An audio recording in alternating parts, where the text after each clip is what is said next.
Subscribe பண்ணுங்க, bell ஐகானை click பண்ணுங்க, கமெண்ட்ஸ் பண்ணுங்க, லைக் பண்ணுங்க. இந்த டுட்டோரியலை உங்க ஃப்ரெண்ட்களுக்கு ஷேர் பண்ணுங்க.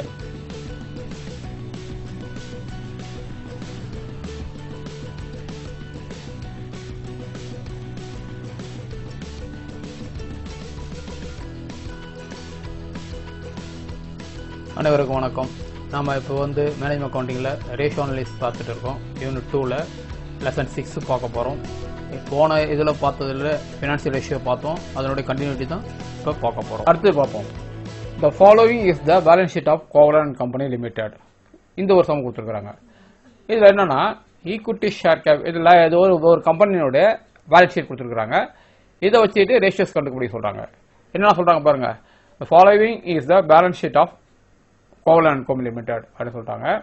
Liabilities equity share capital 6% preference share capital, 7% debentures, 8% public debt, bank OD, creditors, outstanding creditors, proposed dividend, reserves, provision for tax and P&L account. இதில் என்ன சொல்லிருக்காங்க? Cash, bank, bills receivable, investment, debtors, stock, furniture, machinery, land and building, goodwill, preliminary expenses, asset. இது asset side கொடுத்துருக்காங்க, இது liabilities கொடுத்துருக்காங்க. Okay, என்ன கேட்குறாங்க பாருங்க. During the year provision for taxation was rupees 20,000. provision for taxation இந்த வருஷம் 20,000 கொடுத்தாங்க. ரைட், அதான் இதில் போட்டுருக்காங்க. ஒன்றும் இல்லை. dividend was proposed as 10,000. இதில் நம்ம 10,000 டிவிடெண்ட் தரணும்னு சொல்லி டிசைட் பண்ணிருக்காங்களாம். Profit carried from the last year was 15,000. இந்த P&L 15,000 இதில் இருக்குது அப்படின்னு சொல்லிட்டு சொல்கிறாங்க. அவ்வளோதான். இதெல்லாம் இருக்குது. இதெல்லாம் ஏன் கொடுத்தாங்கன்னு தெரியல, பார்ப்போம். You are required to calculate current ratio, liquidity ratio, debt equity ratio, fixed asset ratio, fixed charges over ratio. இவ்வளோதான். 5 ரேஷியோ கொடுத்துருக்குறாங்க, கேட்குறாங்க. இப்போ அந்த 5 ரேஷியோ நம்ம போடணும். தலை சுற்றுதா? ஒன்று சுற்ற வேணாம். நம்ம ஃபார்முலா தெரிஞ்சதுன்னா எல்லாமே ஈஸியாக போட்டுடலாம். ஓகே, இப்போ ஒன்று ஒன்றா பார்ப்போம். First current ratio, current asset divided by current liabilities. நம்ம தெரிஞ்சது தான் அது.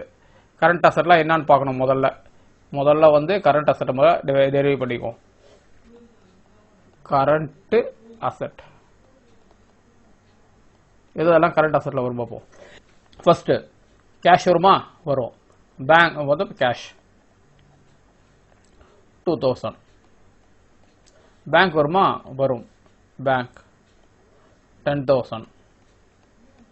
பில்ஸ் ரிசீவல் வருமா? கண்டிப்பாக வரணும். 30,000. இன்வெஸ்ட்மெண்ட்ன்றது முதலீடு, அது உடனே கிடைக்குமான்னா சொல்ல முடியாது. இருக்கட்டும், கையில் பண்ணி வச்சுக்குவோம். டெட்டார்ஸ் வருமா? நமக்கு வரணும். டெட்டார்ஸ் 70,000, அது உடனே வரும். இன்வெஸ்ட்மெண்ட் பெரும்பாலும் லாங் டேர்ம் இன்வெஸ்ட்மெண்ட் தான். அது உடனே கிடைக்காது, கரண்ட் அசெட்ல வராது. அது ஸ்டாக், அது உடனே பண்ண முடியும் நம்மளால. ஸ்டாக் 40,000. ஓகேவா? ஃபர்னிச்சர், இது ஃபிக்ஸட் அசெட், உடனே பண்ண முடியாது. மெஷினரி, அது உடனே பண்ண முடியாது. லேண்ட் அண்ட் பில்டிங், அது உடனே பண்ண முடியாது. குட்வில், அது ஃபிக்ஸஸ். பிரிலிமினரி எக்ஸ்பென்சஸ்ன்றது அது எக்ஸ்பென்சஸ். நம்ம இதில் அசட் சைடில் காட்டியிருப்போம் இல்லையா? அதனால் இது எடுத்துக்க முடியாது. அப்போ கரண்ட் அசட்டை பொறுத்த வரைக்கும் 1, 2, 3, 5, இந்த 5 ஐட்டம் தான் கரண்ட் அசட். இதை மட்டும் கூட்டுங்க. 1,52,000 இதுதான் கரண்ட் அசட். கரண்ட் லைபிலிட்டிஸ் பார்ப்போம். இந்த பக்கம் வாங்க. அப்படியே கரண்ட் லைபிலிட்டிஸில் என்ன நம்ம எதெல்லாம் உடனே தரக்கூடியது? பேங்க் ஓவர் டிராஃப்ட் உடனே. இது ஈக்விட்டி ஷேர் கேபிட்டல்ன்றது shareholders fund. Preference share capital அது ஷேர் ஹோல்டர்ஸ் ஃபண்டு. 7% டிபெஞ்சர்ஸும் இது லாங் டைம். இது பப்ளிக் டெப்ட் லாங் டைம். பேங்க் உடனே கொடுத்துடணும். அப்போ கரண்ட் லைபிலிட்டிஸ் எவ்வளோண்ணா? இப்போ பேங்க் ஓடி எவ்வளோ வருது? 40,000. ஓகேவா? கிரெடிட்டார்ஸ், அது நம்ம உடனே கொடுத்தாகணும். இதாவது 60,000. Okay. Outstanding creditors. Outstanding creditors அப்படின்னா என்னன்னா, கிரெடிட்டார்ஸுக்கு கொடுக்க வேண்டியது நிலுவையில் உள்ளது அப்படின்னு அர்த்தம். அது என்னன்றதை விளக்கம் சொல்கிறேன். இப்போதைக்கு இதை அந்த 7,000 அப்படியே போட்டு வச்சுக்குவோம். ப்ரொபோஸ்ட் டிவிடெண்ட் அப்படியே பெண்டிங் இருக்கட்டும் பார்ப்போம். ரிசர்வ்ஸ் வந்து லாங் டைம், நம்மளது ஷேர் ஹோல்டர்ஸ் ஃபண்டில் வரும், அது வராது. ப்ரொவிஷன் ஃபார் டேக்ஸேஷன் உடனே கொடுத்தாகணும். 20,000 ப்ரொவிஷன் ஃபார் டேக்ஸேஷன் 20,000. ஓகேவா? P&L அக்கௌண்ட் யாருக்கு போய் சேரணும்? இது வந்து ஷேர் ஹோல்டர்ஸ் ஃபண்டில் சேர்க்கணும். இப்போ நம்ம பார்த்துட்டோம். இப்போ இதை டோட்டல் பண்ணி பாருங்க, என்ன ஆகுது பாருங்க. இந்த ப்ரொபோஸ்ட் டிவிடெண்ட் மட்டும் பெண்டிங் வச்சிருந்தோம். ப்ரொபோஸ்ட் டிவிடெண்ட்றது வந்து எவ்வளோ தரணுன்றாங்க? இட் வாஸ் ப்ரொபோஸ்ட் வந்து 10,000 கொடுக்கணும் அப்படின்னு சொல்லிட்டு கொடுக்குறாங்க. இது கொடுக்கலாமானா இது வந்து நமக்கு வந்து ஆக்சுவலாக வந்து கரண்ட்டு லைபிலிட்டிஸில் வராது. கரண்ட் லைபிலிட்டிஸில் டிவிடெண்ட்றதை வந்து ப்ரொபோஸ் தான் பண்ணுறோம். ஆனால் இது பண்ணாங்க, கொடுக்கணும் சொல்லி டிசைட் பண்ணியிருக்காங்க. ஃபண்டு பொசிஷன்ஸ் சரியா இல்லைன்னா கொடுக்கணும் அவசியம் கிடையாது. இட்ஸ் நாட் வந்து ஸ்ட்ராட்டஜி கிடையாது. அதனால வந்து எப்பனா கொடுக்காம நிறுத்தி வைக்கலாம். அதனால இது நம்ம கன்சிடர் பண்ண தேவையில்லை. இது டெக்னிக்கலான விஷயம், பட் தெரிஞ்சு கொடுக்க தேவையில்லை. இது வச்சுக்கோங்க. இப்போ மீதி இருக்கிறதெல்லாம் வச்சுக்கோங்க. இதை போட்டால் எவ்வளோ வந்து பாருங்க, 40,000, 60,000, 20,000. இந்த 7,000 இருக்குது இல்லையா, அவுட்ஸ்டாண்டிங் கிரெடிட்டார்ஸ் வருது பாருங்க. அவுட்ஸ்டாண்டிங் கிரெடிட்டார்ஸ் வருது இல்லை, இது எடுத்துக்கலாமானாக்கா இதில் வந்து ஒரு டிஸ்பியூட் மேட்டர் இருக்குது. இதை வந்து எடுத்துக்கலாம், ஆனால் எடுத்துக்கக்கூடாது அப்படின்ற மாதிரி ரூல் வரும். என்னன்னாக்கா ஏன்னாக்கா அவுட்ஸ்டாண்டிங் கிரெடிட்டார்ஸ் போகும்போது கிரெடிட்டார்ஸ்னா கொடுக்கணும், அதை எடுத்துக்கிட்டோம். நம்ம 60,000 வந்து கிரெடிட்டார்ஸ் கொடுக்கணும்னு எடுத்துக்கிட்டோம். அவுட்ஸ்டாண்டிங் கிரெடிட்டார்ஸ்னா என்னன்னா, சம்டைம்ஸ் கிரெடிட்டார்ஸ் நம்ம கொடுக்க வேண்டிய அமௌண்ட் இருக்கும்.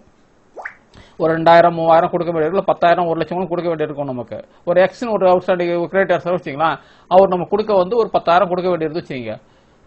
அதாவது கிரெடிட்டார்ஸ், சன்ட்ரி கிரெடிட்டார்ஸ் அப்படின்னு வச்சுக்கோங்க. இது கொஞ்சம் கவனிச்சு பாருங்க. சன்ட்ரி கிரெடிட்டார்ஸ் அப்படின்னாக்கா எக்ஸ், ஒய், இசட், ஏ, பி, இதே மாதிரி நிறைய பேர் இருப்பாங்க. இவருக்கு தரணும், இவரு தரணும் சேர்த்தா இந்த கணக்கில் வந்து நமக்கு 60,000 சொல்லியிருக்கிறோம். ஓகேவா? 60,000. சம்டைம்ஸ் இந்த எக்ஸ் இருக்கிறார் இல்லையா, இவருக்கு நம்ம வந்து ஒரு 10,000 தர வேண்டி இருக்கும். அது இதில் இருக்கும். ஆனால் சம்டைம்ஸ் என்னன்னா, இந்த 10,000ன்றது என்ன பிரச்சனை வரும் சில நேரங்களில், இவர் வந்து டிஸ்பியூட்டடாக இருப்பார். டிஸ்பியூட்டர்னா இவர் மேலே நம்ம கேஸ் போட்டுப்போம், தர முடியாதுன்னு சொல்லிட்டு கேஸ் போட்டுருப்போம். இல்லை எனக்கு அதிகமாக கொடுன்னு கேட்டுருப்பாரு. ஆனால் கொடுக்கணுன்றதுனால நம்ம வந்து இது வந்து லைபிலிட்டிஸை கொடுத்து காட்டி வச்சிருப்போம். இது வந்து கோர்ட்டில் கேஸ் இருக்குது கொடுக்கணும் அப்படின்றதால லைபிலிட்டி காட்டிருப்போம். ஆனால் இது உடனே கொடுக்கணும் அவசியம் கிடையாது. கோர்ட்டில் எப்போ நமக்கு வந்து கிளியர் ஆகுதோ, எப்போ டிஸ்பியூட் வருதோ அது வரைக்கும் கிளியர் பண்ண மாட்டோம். நம்ம இப்போ அவுட்ஸ்டாண்டிங் கிரெடிட்டார்ஸ் போது இது உடனடியாக கொடுக்க வேண்டிய அவசியம் இல்லை. அதனால இந்த 7,000 நம்ம வந்து கட் பண்ணி எடுத்துடலாம். ஓகேவா? புரியுதா இது? அதாவது கரண்ட் லைபிலிட்டிஸ்ல நம்ம என்னென்ன எடுத்துருக்கோம்னாக்கா, பேங்க் ஓடி எடுத்துருக்கிறோம், கிரெடிட்டார்ஸ் எடுத்துருக்கிறோம், டாக்ஸ் ஃபார் ப்ரொவிஷன் கொடுத்து கண்டுக்கிறோம். ப்ரொபோஸ்ட் டிவிடெண்ட் எடுக்கக்கூடாது. ப்ரொபோஸ்ட் டிவிடெண்ட் வந்து ஷேர் ஹோல்டர்ஸ் போய் சேர வேண்டியது. அதுக்கு டிவைட் ப்ரொபோஸ் பண்ணியிருந்தா கூட கொடுக்கணும்னு வந்து அவசியம் கிடையாது. அதாவது இந்த இதில் கரண்ட் லைபிலிட்டிஸ்ல வராது. ஓகேவா? வந்து ஸ்ட்ராட்டஜிக் ப்ரொவிஷன் கிடையாது. அதனால கரண்ட் லைபிலிட்டிஸ் மட்டும் வராது. ஓகே. அவுட்ஸ்டாண்டிங் கிரெடிட்டார்ஸை பொறுத்த வரைக்கும் என்னன்னா, அவுட்ஸ்டாண்டிங் கிரெடிட்டார்ஸ்னா ஏன் இது வந்து கிரெடிட்டார்ஸ் தான் தெரியும் நமக்கு. அவுட்ஸ்டாண்டிங் கிரெடிட்டார்ஸ் என்னன்னாக்கா, அவங்க வந்து அவங்க மேலே ஏதாவது கேசஸ் ஏதாவது போட்டுப்போம், இல்லை அவங்களுக்கு அந்த அமௌண்ட் கொடுக்கறது நமக்கு வந்து பிரச்சனை ஏதாவது இருக்கும், ஏதாவது டிஸ்பியூட் இருக்கும், அது முடிகிற வரைக்கும் தர மாட்டோம் அப்படின்னு சொல்லியிருப்போம். இப்போ ஒன்று கோர்ட்டில் கேஸ் போட்டுக்கலாம். இல்லைன்னா அவன் ஏதாவது நம்ம மெட்டீரியல் சப்ளை பண்ண இது பண்ணியிருப்பான், அந்த மெட்டீரியல் டிஃபெக்ட் ஏதாவது இருக்கும், அதை ரிட்டர்ன் பண்ணி கொடுறான்னு கொடுத்துருப்போம், கொடுக்க மாட்டான்னு இருப்பான். இல்லை நான் வித்தா நீ பணம் எனக்கு கொடுத்தா ஆகணும்னு இருப்பான். அந்த மாதிரி பிரச்சனைகள் ஏதாவது இருக்கும்போது நம்ம கொடுக்க மாட்டோம்னு சொல்லிட்டு வச்சிருப்போம். அது வந்து ஒரு பேச்சுவார்த்தை நிற்கும். அது உடனே கொடுக்கணும் அவசியம் இல்லை. அது சால்வ் ஆகாத வரையும் கொடுக்க தேவையில்லை. அப்போ அந்த 7,000 இங்கே இடத்துல. அப்போ அதை எடுத்துக்க மாட்டோம். அப்போ இதை எடுத்துனாக்கா 1,20,000 தான் நமக்கு வந்து கரண்ட் லைபிலிட்டிஸ். கரண்ட் அசட் கண்டுபிடிச்சிருக்கோம், கரண்ட் லைபிலிட்டிஸ் சொல்லிருக்கோம். சரி, இப்போ கரண்ட் ரேஷியோ என்ன சொல்றோம்? Current ratio is equal to current asset divided by current liabilities. Current asset நமக்கு பொறுத்த வரைக்கும் 1,52,000. Current liabilities 1,20,000. இப்போ டிவைட் பண்ணி போட்டால் எவ்வளோ வருது பாருங்க, 1.27 வரும். 1.27 டைம். அதாவது கரண்ட் லைபிலிட்டிஸை விட கரண்ட் அசட் வந்து 1.27 வந்து நம்மகிட்ட அதிகமாக இருக்குது. ஓகேவா? இது பாசிட்டிவ் தானே. இது வந்து ஃபர்ஸ்ட் ரேஷியோஸ் வந்து கரண்ட் ரேஷியோஸ் முடிச்சுக்கிட்டோம். ஓகேவா? அடுத்து லிக்விடிட்டி ரேஷியோ பார்க்கணும். Current ratio liquidity ratio formulas வந்து இதை போட்டோம்.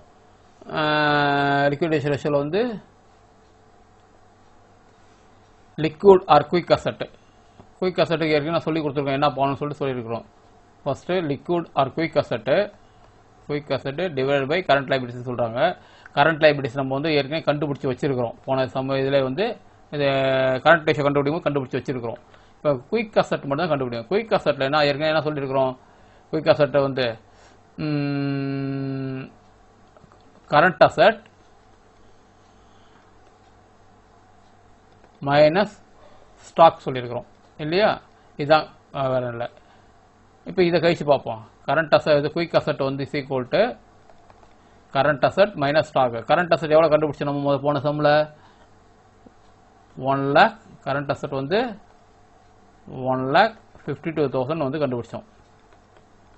இப்போ ஸ்டாக் எவ்வளோ இதில் 40,000 லெஸ் ஸ்டாக் போட்டோம்னா ஒரு 40,000 போட்டோம்னா 1,12,000. இதான் வந்து குயிக் அசெட் இல்லையா. அப்போ liquid ratio is equal to quick asset divided by current liabilities. Current liabilities எவ்வளோ 1,20,000. கரண்ட் லைபிலிட்டிஸ் நம்ம வந்து போன இதில் வந்து 1,20,000 கண்டுபிடிச்சி வச்சிருக்கோம். Divided by current liabilities equal to quick asset 1,12,000 divided by current liabilities வந்து 1,20,000. டிவைட் பை பண்ணி பாருங்க. அதை 0.93 இதுதான் வந்து லிக்விட் ரேஷியோ. புரியுதா. அதாவது போன இதில் நம்ம வந்து என்ன பண்ணோம்னா கரண்ட் அசெட் கண்டுபிடிச்சி வச்சிருந்தோம். கரண்ட் அசெட்ல வந்து ஸ்டாக் இதாக இருக்கும். ஆனால் லிக்விடிட்டி ரேஷியோவில் வந்து குயிக் அசெட்ஸ்ல வந்து லிக்விட் அசெட் ஆர் குயிக் அசெட்ல வந்து ஸ்டாக்கை கழிக்கணும்னு ஏற்கனவே போன சம்மில் சொல்லி கொடுத்தேன். கரண்ட் அசெட்ல ஸ்டாக் கழிச்சிட்டோம்னா 1,52,000 40,000 கழிச்சிட்டோம்னா 1,12,000. இந்த 152 எப்படின்னு தெரியல உங்களுக்கு போன சம்மில். அந்த போன சம்மில் வந்து தான் போட்டுக்கணும் நம்ம இங்கே.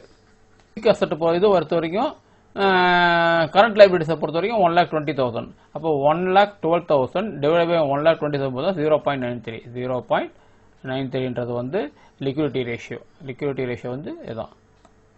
Liquidity ratio is equal to 0.93. ஓகேவா. ரைட். அடுத்தது டெப்ட் ஈக்விட்டி ரேஷியோ பார்க்கணும். ஓகே. மூணாவது டெப்ட் ஈக்விட்டி ரேஷியோ இதை பார்க்க போகிறோம். இப்போ டெப்ட் ஈக்விட்டி ரேஷியோக்கு ஃபார்முலா என்னது. டெப்ட் ஈக்விட்டி ரேஷியோக்கு வந்து long term debit divided by share holders fund. இப்போ ரெண்டு கண்டுபிடிக்கணும். ஃபர்ஸ்ட் வந்து நம்ம வந்து லாங் டேர்ம் டெபிட் கண்டுபிடிக்கணும். அப்புறம் ஷேர் ஹோல்டர்ஸ் ஃபண்ட் கண்டுபிடிக்கணும். ரெண்டும் கண்டுபிடிக்கணும். ஃபர்ஸ்ட் லாங் டேர்ம் டெபிட் கண்டுபிடிப்போம். லாங் டேர்ம் டெபிட்னா நீண்ட கால கடன். அது எதெல்லாம் வரும். 7% டிபெஞ்சர்ஸ் வந்து நீண்ட கால கடன். 8% பப்ளிக் டெபிட்னா வெளியில் அதுவும் கடன் தான், நீண்ட கால கடன். ரெண்டும் நீண்ட கால கடன். பேங்க் ஆர்டர் உடனே கொடுத்துடணும். இது வந்து ஈக்விட்டி ஷேர் கேபிட்டல் வந்து ஷேர் கேபிட்டல். இதுவும் share capital, preference share capital. ஓகேவா. பேங்க் ஓவர் டிராஃப்ட் உடனே கொடுக்கணும். கிரெடிட்டார்ஸ் உடனே கொடுத்துடணும். அவுட்ஸ்டாண்டிங் கிரெடிட்டார் ஏற்கனவே வந்து டிஸ்பியூட் எதுவும் சொல்லியிருக்கிறேன். Proposed dividend, reserves, provision for taxation, PNL account. அப்போ இது ரெண்டு மட்டும் தான் வெளிக்கடன் லாங் டேர்ம் இல்லையா. அப்போ வந்து இது வந்து லாங் டேர்ம் டெபிட்ன்றது வந்து long term debit is equal to இந்த இடத்துல வந்து நமக்கு வந்து 7% டிபெஞ்சர்ஸ் 7% டிபெஞ்சர்ஸ் ஒரு 40,000.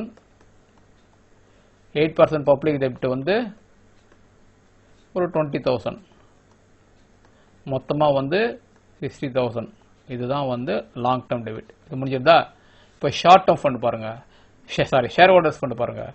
ஷேர் ஹோல்டர்ஸ் ஃபண்டில் எதெல்லாம் வரும்னு பார்ப்போம். இது வருமா. ஈக்விட்டி ஷேர் கேபிட்டல் இது வரணும். Equity share capital 1 lakh. இது ஷேர் ஹோல்டர்ஸ் தான். அடுத்து 6% ப்ரிஃபரன்ஸ் ஷேர் கேபிட்டல். இதுவும் வந்து இது வந்து ஈக்விட்டி ஷேரு, இது ப்ரிஃபரன்ஸ் ஷேரு. இது வந்து கொடுக்க வேண்டியதாக வரும். அப்போ ப்ரிஃபரன்ஸ் ஷேரு 1 lakh. ஓகேவா. ரைட். அடுத்தது பேங்க் ஓடி கிடையாது, இதெல்லாம் கிடையாது, கிரெடிட்டார்ஸ் கிடையாது. Proposed dividend. ப்ரொப்போஸ்டு டிவிடெண்ட்ன்றது வந்து ப்ரொப்போஸ் தான் பண்ணியிருக்கிறாங்க, இன்னும் கொடுக்கல. அதனால் வந்து அது கணக்கில் வராது. இப்போ எடுத்துக்கணும் அவசியம் கிடையாது. ஷேர் ஹோல்டர்ஸ் ஃபண்டில் உடனே கூட அதை சொல்கிறேன் ப்ரொப்போஸ் பண்ணியிருக்காங்கன்றது. அப்போ நம்ம வந்து அது எடுத்துக்கணுமா அவசியம் இல்லைன்றது அப்புறம் பார்ப்போம். ரிசர்வ்ஸ் இது ஷேர் ஹோல்டர்ஸ் ஆக வேண்டியது.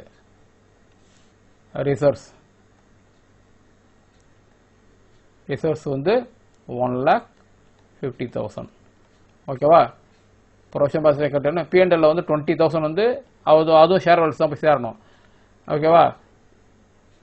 இப்போ இதில் ப்ரொப்போசல் டிவிடெண்ட் கொடுத்தா கொடுக்கலாம், கொடுக்க வேண்டிய தேவையில்ல. அப்போ வந்து இதை எடுத்து தேவையில்லை. இப்போ இதில் வந்து ப்ராஃபிட் லாஸ் அக்கௌண்ட் பாருங்க. இந்த ப்ராஃபிட் லாஸ் அக்கௌண்ட் பார்க்கணும். நம்ம ப்ராஃபிட் லாஸ் அக்கௌண்ட்டும் ஷேர் ஹோல்டர்ஸ் ஃபண்டு தான் போய் சேரணும். அவங்களுக்கு தான் கூடியது இல்லையா? இதை ஷேர் அதை யார் ஓனரோ அவங்களுக்கு தான் போய் சேரணும். அப்போ கேபிட்டல் வந்து ஷேர் கேபிட்டலாக இருக்கோ அவங்களுக்கு தான் போய் சேரணும். ஷேர் ஹோல்டர்ஸ் தான் சேரணும். அப்போ இதை எடுத்துக்கணும். இது 20,000. இந்த 20,000 எடுத்துக்கலாமா அப்படின்னா எடுத்துக்கும். எடுத்துச்சா? இது ப்ராஃபிட் லாஸ் அக்கௌண்ட். இது மொத்தம் கூட்டு பாருங்க எவ்வளோ வருதுங்க? 3,70,000. இதில் என்ன சொல்கிறாங்கனாக்கா the profit carried for the last year was 15,000. போன வருஷம் ஒரு 5,000 இதில் இருக்குன்றாங்க.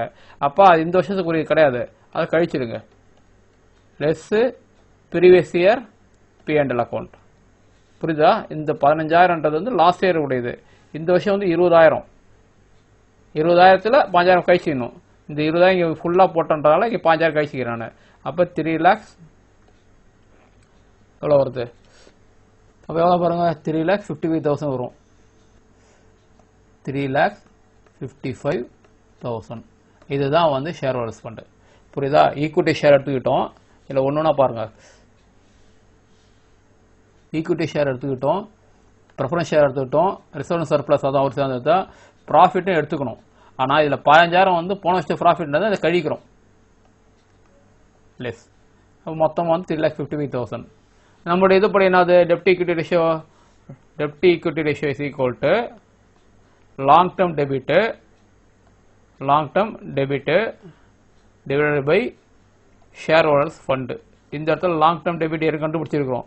60,000 divided by share holders fund 3,55,000. Divide பண்ணி பாருங்க எவ்வளோ வருது பாருங்க. 0.169 வரும். அப்போ வந்து 0.165 இஸ் ஈக்குவல் டு 0.17 அப்படி சொல்லலாம்.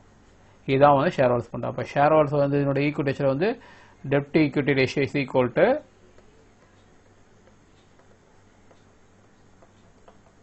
0.17. ஓகேவா? இப்போ நம்ம அடுத்தது பார்க்க போகிறது fixed assets ratio. Fixed asset ratio formula என்னது? Fixed asset divided by long term fund. இப்போ இதுதான் பார்க்க போகிறோம். ஃபிக்ஸட் அசெட்ஸ் என்னென்னு தெரியும் நமக்கு. இப்போ முதல்ல ஃபிக்ஸட் அசெட்ஸ் இதில் என்னென்ன இருக்குதுன்னு பார்த்துக்குவோம். அது தெரிஞ்சால் தான் நமக்கு வந்து சம்ம முதல்ல போட முடியும். ஃபிக்ஸட் அசெட்ஸ் இதில் என்ன பாருங்க? Cash fixed அசெட்ஸா? அசெட்டு ஆனால் கிடையாது. பேங்க்கு கிடையாது. பில்ஸ் ரிசீவபிள் கிடையாது. இன்வெஸ்ட்மெண்ட் கிடையாது. டெட்டார்ஸ் கிடையாது. ஸ்டாக் கிடையாது. ஃபர்னிச்சர் ஃபிக்ஸட் அசெட்ஸ் இல்லையா? ரைட்டு. அடுத்து machinery fixed assets, land and building fixed assets. Goodwill வந்து கணக்கில் எடுத்துக்கூடாது சொல்லியிருக்கேன் நான். ப்ரிலிமினரி எக்ஸ்பென்ஸும் வராது. இப்போ இது 3 தான் வந்து இது வந்து ஃபிக்ஸட் அசெட்ஸு. இந்த 3 என்னென்ன வருது பாருங்கள்? Furniture 30,000, machinery 1 lakh, land and building 2,20,000. ஓகேவா? இது 3. இப்போ இது 3ஐயும் கூட்டி பாருங்கள் எவ்வளோ வருது பாருங்கள். இது 3ஐயும் கூட்டினோம்னா 3,50,000. இதுதான் வந்து ஃபிக்ஸட் அசெட். அப்போ இது கண்டுபிடிச்சிட்டோம்.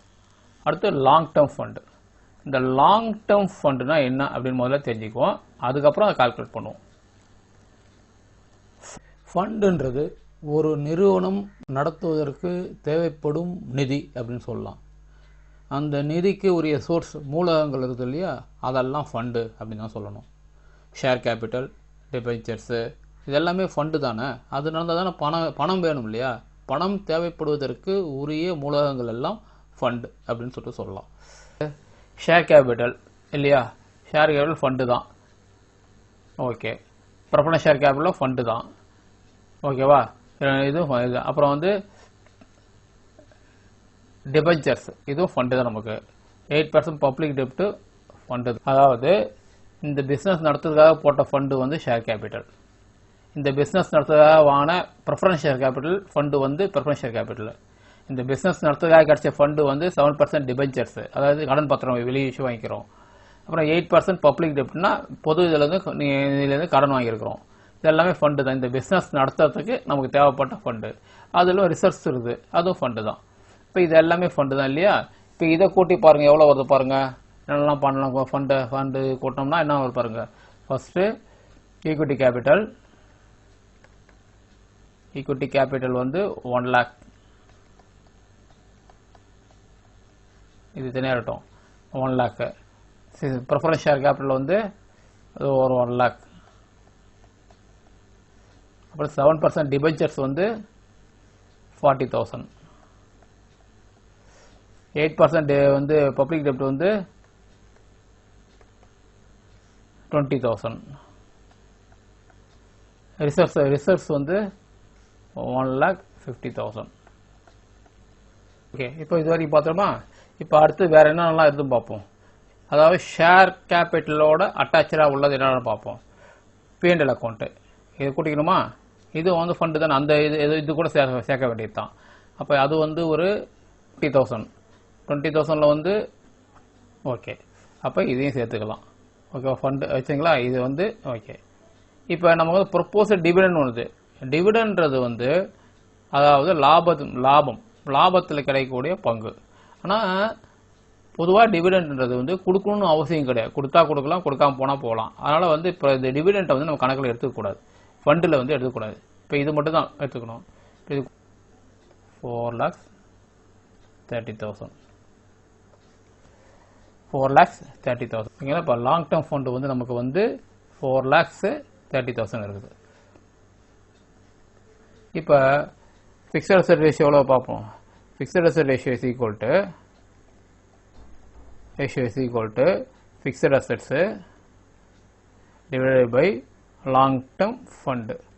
இப்போ இந்த இடத்துல ஃபிக்ஸட் அசெட்ஸ் எவ்வளோ வந்து 3,50,000 டிவைடட் பை 4,30,000 டிவைட் பண்ணி பாருங்கள் எவ்வளோ வந்து பாருங்கள். டிவைட் பண்ணோம்னா நமக்கு வந்து கிடைக்கிறது 0.81. இதுதான் வந்து ஃபிக்ஸட் அசெட்ஸ் ரேஷியோ. புரியுதுங்களா? இப்போ ஒவ்வொரு இதுலேயும் நம்ம பண்ணும்போது என்னென்னா அதனுடைய வந்து மீனிங் தெரியாமல் நம்ம பண்ண முடியாது. இப்போ லாங் டேர்ம் ஃபண்டு அப்படின்னா என்னென்னா ஒரு பிஸ்னஸ் கிடைக்கிறதுக்கு என்னென்ன ஃபண்டெல்லாம் எப்படிலாம் ஃபண்டு வந்தது, நீண்ட கால முதலீடுகள் அப்படின்னு சொல்லலாம். லாங் டேர்ம் ஃபண்டு நீண்ட கால முதலீடு அப்படின்னு கூட சொல்லலாம். இப்போ ஷேர் கேபிட்டல் நீண்ட கால முதலீடு, ப்ரிஃபரன்ஸ் ஷேர் கேபிட்டல் வந்து நீண்ட காலம் வருது. 7% டிபெஞ்சர்னா கடன் பத்திரம் வெளியே நீண்ட காலம் வருது. 8% பப்ளிக் நீண்ட காலத்துக்கு கடன் வாங்கியிருக்கிறோம். அதுக்கப்புறம் பேங்க் ஓடிலாம் விட்டுரும், creditors outstanding credit. Proposal dividend வராது, ஏன்னா வந்து டிவிடெண்ட் கிடைச்சா கொடுத்த பிறகு தான் ஆட் ஆகும், அது வரைக்கும் கிடைக்கூடாது. ரிசர்வ்ஸ் வந்து நீண்ட காலம் இது தான், ஏன்னா இது வந்து கேபிட்டலோட ஆட் ஆகிறது. ப்ராஃபிட் லாஸ் அக்கௌண்ட் கேபிட்டலோட ஆட் ஆகிறது 20,000. ஓகே, ஆக இதை போட்டோம்னா 4,30,000 வருது. 4,30,000க்கு வந்து நம்ம வந்து அதான் இது லாங் டேர்ம். இது புரியுதுங்களா? Long term fund. இப்போ லாங் டேர்ம் ஃபண்டுன்றது என்னன்றது தெரியாமல் உங்களால் கணக்கு போட முடியாது. இது லாங் டேர்ம் ஃபண்டு. அப்போ fixed asset by long term fund fixed asset ratio. புரியுதா? ஓகேவா? இது கொஞ்சம் கன்ஃபியூஸ்டாக இருக்க மாதிரி இருக்கும். கன்ஃபியூஸ்லாம் கிடையாது, நாம் வந்து அனலைஸ் பண்ணி போட்டாகணும். ஓகே, அடுத்தது வந்து 5th வந்து ஃபிக்ஸட் சார்ஜஸ் கவர் ரேஷியோ. இந்த ஃபார்முலா உங்கள் புக்கில் இருக்கா பாருங்கள், நான் கொடுத்ததில் இருக்கா பாருங்க. நிச்சயம் இருக்காது, ஆனால் இருந்தாலும் இதுக்கு ஃபார்முலா சொல்லிடுறேன். ஃபிக்ஸட் சார்ஜஸ்னால் என்னென்னா ஒரு நிறுவனம் சில செலவுகளை கண்டிப்பாக செஞ்சாகணும். அந்த சார்ஜஸ் வந்து முக்கியம், அவசியமாக செஞ்சு தான் ஆகணும், செய்யாமல் தவிர்க்க முடியாது. அந்த சார்ஜஸ் ரேஷியோ வந்து எப்படி இருக்குது அப்படின்னு சொல்லிட்டு பார்க்க தான் இருக்குது. ஃபிக்ஸட் சார்ஜஸ் அப்படின்னா முதல்ல என்னன்னு பார்த்துக்குவோம். ஃபிக்ஸட் சார்ஜஸ் அப்படின்னா என்னன்னா ஃபர்ஸ்ட் இந்த இதில் பாருங்க, ஈக்விட்டி ஷேர் கேபிட்டல் நம்மளுது அதாவது share holders fund. Preference share capital வந்து ஷேர் ஹோல்டர்ஸ் ஃபண்டு. இது ஈக்விட்டி ஷேரு, இது ப்ரிஃபரன்ஸு. Right, okay. அடுத்து பாருங்க, 7% டிபெஞ்சர், 8% பப்ளிக் டெப்ட். அப்படின்னா இந்த டிபெஞ்சருக்கு நீங்கள் வருஷம் 7% இன்ட்ரெஸ்ட் கொடுத்தாகணும். இந்த பப்ளிக் டெப்ட்டுக்கு 8% இன்ட்ரெஸ்ட் கொடுத்தாகணும். இப்போ இந்த 2 இன்ட்ரெஸ்ட்டையும் நம்ம வந்து கொடுத்தே ஆகணுன்றது தலை விதி இல்லையா? இப்போ இது வந்து ஃபிக்ஸட் சார்ஜஸ் சொல்லுவோம். இந்த சார்ஜஸ் வந்து நம்மளால வந்து தவிர்க்க முடியாது, கொடுத்தே தான் ஆகணும் அப்படின்னு சொல்லுவாங்க. இப்போ ஃபிக்ஸட் சார்ஜஸ் என்னது பாருங்க, 7% டிபெஞ்சருக்கு எவ்வளோ ஃபிக்ஸட் சார்ஜஸ்? 7% டிபெஞ்சர்ஸுக்கு வந்து ஃபிக்ஸட் சார்ஜர் வந்து 40,000க்கு 7%னா 2,800. இது ஃபிக்ஸட் சார்ஜஸ். ஓகேவா? ஒன்று. ரெண்டாவது இது பாருங்க, 8% பப்ளிக் டெப்ட். 8% பப்ளிக் டெப்ட்டுக்கு வந்து எவ்வளோக்கு? அது எவ்வளோ பாருங்க, அது 20,000. 20,000 இன்டூ 8%. அப்போ வந்து 1,600. இது ரெண்டும் ஃபிக்ஸட் சார்ஜஸ். ஓகேவா? இதான் வந்து ஃபிக்ஸட் சார்ஜஸ். ஓகே, அப்போ இதில் வந்து நம்ம நோட் பண்ணி வச்சுக்குவோம். ஃபிக்ஸட் சார்ஜஸில் வந்து நமக்கு வந்து 2,800 ப்ளஸ் அதாவது 1,600 போட்டோம்னா நமக்கு வந்து 4,400. ஓகேவா? 4,400. இப்போ இங்கே ஃபிக்ஸட் சார்ஜ் இங்கே போட்டு வச்சுக்குவோம். ஃபிக்ஸட் சார்ஜஸ் வந்து எவ்வளோனாக்கா நமக்கு 4,400. ஓகேவா? இது ஒன்று இருக்கணும், இது வந்து ஒன்று கண்டுபிடிச்சி வச்சிருக்கிறோம். அப்படியே இருக்கட்டும். அடுத்தது வந்து என்னன்னா, இந்த ஃபார்முலா என்ன அப்படின்னு பார்த்தோம்னா, இதெல்லாம் formula. Fixed charges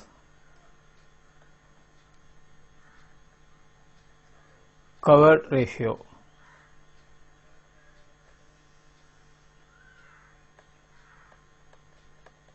is equal to என்ன வரும்னாக்கா, profit before tax and interest.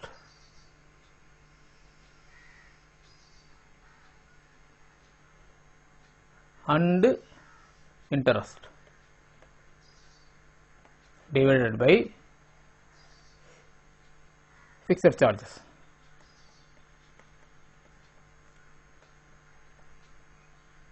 இதுதான் formula. Fixed charges cover ratio ஃபார்முலானா profit before tax and interest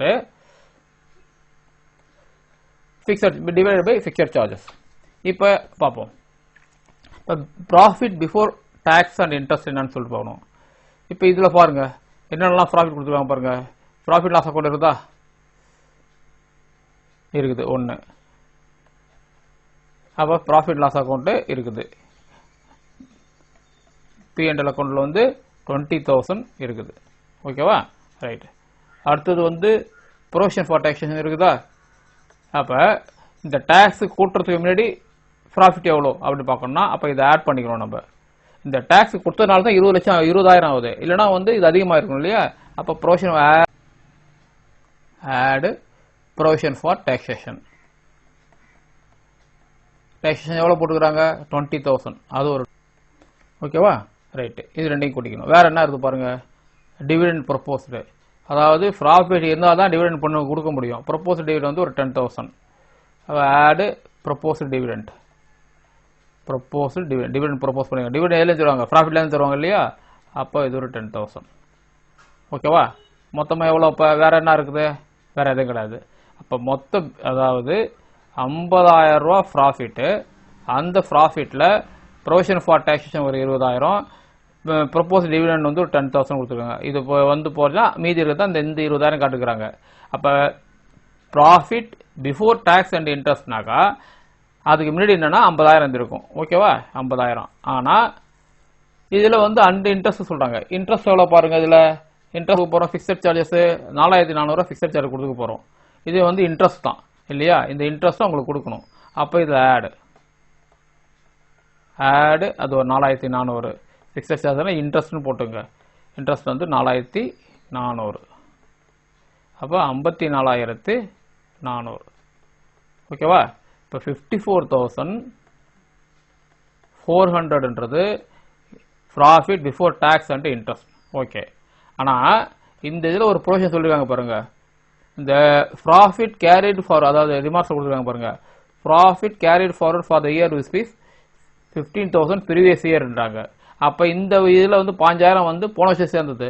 நாம் இந்த வருஷம் தான் எவ்வளோ ப்ராஃபிட் பார்க்கணும்னா இந்த 15000 லெஸ் பண்ணணும். 15000 லெஸ் பண்ணனா 39,400 வரும். ஓகேவா? இதுதான் வந்து profit before tax and interest வந்து இது பண்ணுறது. இப்போ மறுபடியும் சம் போடுவாங்க. அதாவது fixed charge cover ratio is equal to fixed charges cover ratio is equal to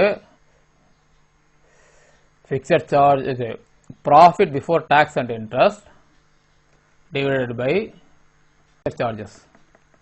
இப்போ profit before tax and interest எவ்வளவு கண்டுபிடிச்சோம்? 39,400.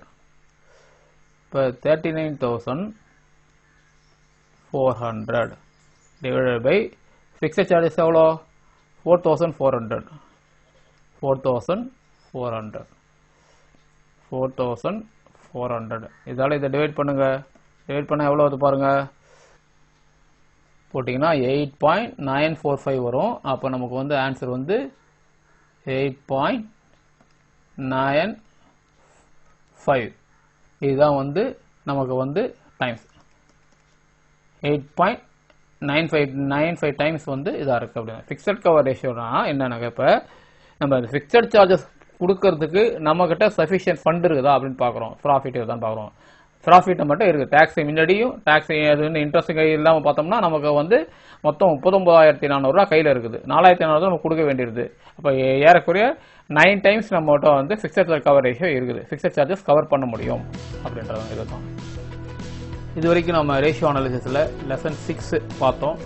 இந்த லெசன் 6ல் உங்களுக்கு ஏதாவது சந்தேகமோ இல்லை ஏதாவது விளக்கங்களோ தேவைப்பட்டதுன்னா என்ன நீங்கள் தொடர்பு கொள்ள வேண்டிய முகவரி malearning@gmail.com.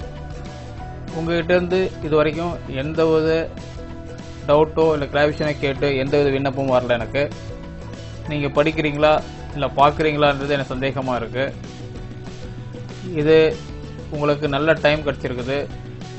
ஒவ்வொரு டுட்டோரியலும் அதிகபட்சம் ஒரு அரை மணி நேரம் இல்லை 3/4 மணி நேரம் வர மாதிரி தான் போட்டிருக்கிறேன். உட்காந்து கவனமாக பாருங்கள். செம்ம படித்து புரியுதா பாருங்கள். உங்கள் புக்கில் இருக்கிற எக்ஸசைஸை நீங்கள் போட்டு பாருங்கள். வெறும் மொபைலில் மட்டும் பார்த்துட்டு வந்து ரெடி ஆகிட்டோம்னு நினச்சிங்கன்னா முடியாது. அதனால் ஒவ்வொரு சம்மையும் போட்டு பாருங்கள். வேறு ஏதாவது சம்மில் உங்களுக்கு டவுட் இருந்ததுன்னா, புக்கில் இருக்க சம்மிலே உங்களுக்கு டவுட் இருந்ததுன்னா அந்த புக்கினுடைய பேஜ் நம்பர் ப்ளஸ் இல்லஸ்ட்ரேஷன் இல்லை கொஷின் நம்பர் குறிப்பிட்டு எனக்கு மெயில் அனுப்புனீங்கன்னா அது சம்மந்தமாக உங்களுக்கு நான் விளக்கம் தருவேன். இப்போ ரேஷியோ அனாலிசிஸில் 3 இது பார்த்துட்டோம். ப்ராஃபிட் ரேஷியோ பார்த்துட்டோம், டர்ன் ஓவர் ரேஷியோ பார்த்துட்டோம், சால்வன்சி ரேஷியோ பார்த்துட்டோம். அடுத்த இதில் எல்லா ரேஷியோவும் கம்பைன் பண்ணி ஒரே சம் பார்க்க போகிறோம். ரேஷியோ அனாலிசிஸ் கண்டினியூ ஆகுது. அதுவரையில் உங்களிடம் விடைபெறுகிறேன். நன்றி, வணக்கம்.